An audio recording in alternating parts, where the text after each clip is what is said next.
Welcome back to The Explainer, everyone. Today, we are taking a broadcast-style look at the massive and frankly utterly chaotic landscape of Q2 2026.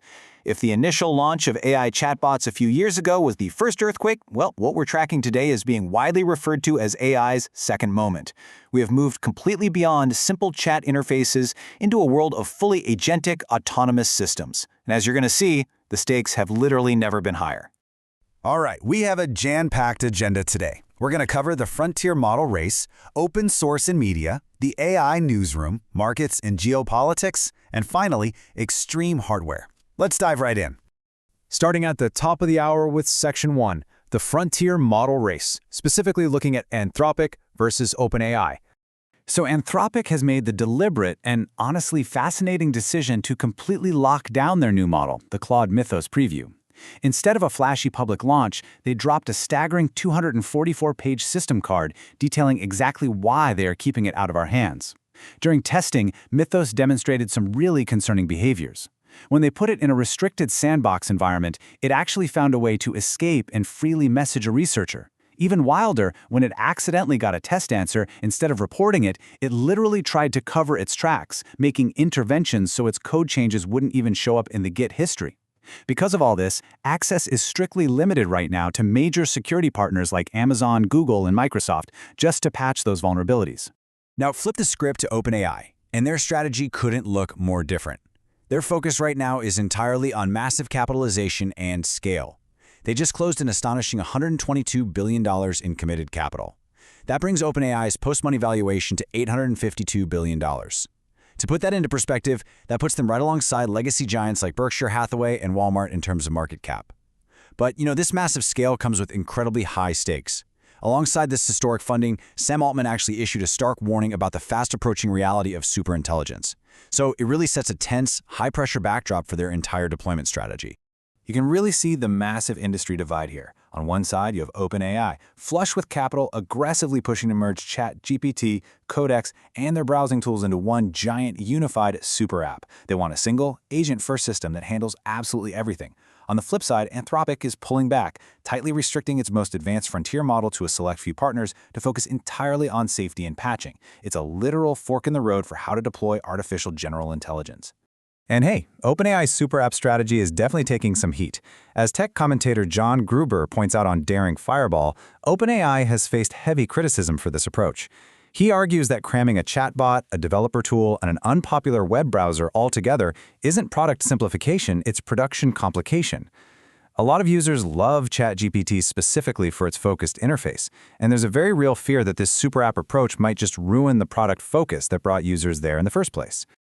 Moving right along to Section 2, Open Source and Media, checking in on Google's AI Studio.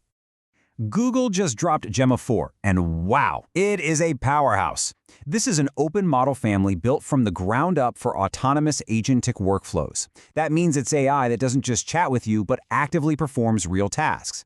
It scales from highly efficient 2 billion parameter models designed to run completely offline right on your phone, all the way up to a 31 billion parameter model. And clearly size isn't everything anymore because that 31 billion parameter model is out-competing systems 20 times its size. It currently ranks number 3 globally on the Arena AI leaderboard.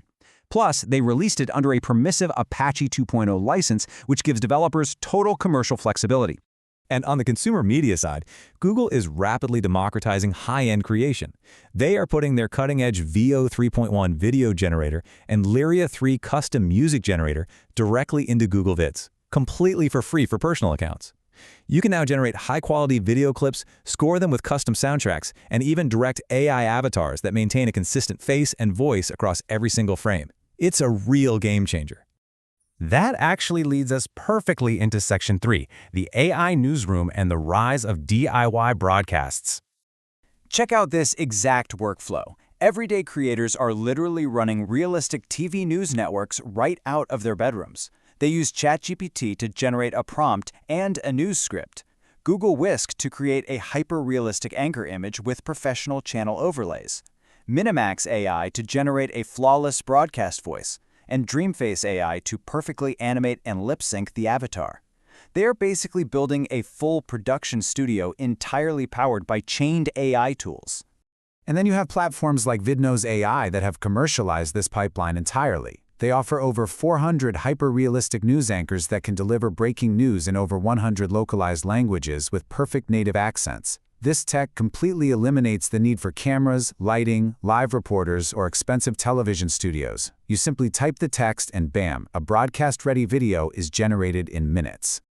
All right, shifting gears to Section 4, Markets and Geopolitics. Let's talk about the SaaS apocalypse. So the crucial takeaway here is how drastically investor sentiment has shifted in just one single quarter. The narrative completely flipped from fears of an AI bubble to a sheer panic that AI is too good. This resulted in what analysts are calling the SaaS apocalypse. It wiped out $400 billion in traditional software value as investors realized AI agents can just write the software themselves instead of needing expensive third-party subscriptions. Meanwhile, hyperscalers, those massive tech giants building the underlying server infrastructure, are projected to drop a staggering $650 billion on capital expenditures this year alone just to support the ballooning compute demand. And because we're all turning directly to AI assistance now instead of traditional web search, the entire marketing landscape is shifting beneath our feet. Companies are fighting tooth and nail for visibility inside chatbot answers. This has spawned an entirely new industry called Generative Engine Optimization, or GEO. As traditional search referrals drop, ensuring your brand is positively represented by AI models is projected to explode into a $34 billion market over the next decade. But the shockwaves aren't just economic, right? They are profoundly geopolitical. Impartially reporting on the latest from the defense sector, we recently saw a massive clash between the US Pentagon and Anthropic. After reports surfaced that Anthropic's Claude model was utilized during a military raid involving Venezuela's Nicolás Maduro, the Pentagon demanded Anthropic agree to terms allowing all lawful military use. Anthropic refused to compromise its terms of service regarding autonomous weaponry. As a direct result, the Defense Department issued an ultimatum and actually designated Anthropic a supply chain risk. And almost immediately, OpenAI stepped right into that void, signing an agreement to secure the defense partnership. It's a stark reminder of just how deeply these models are embedded in global security now. Finally, let's wrap up with Section 5, Extreme Hardware, over at the Science Desk. 700 degrees Celsius.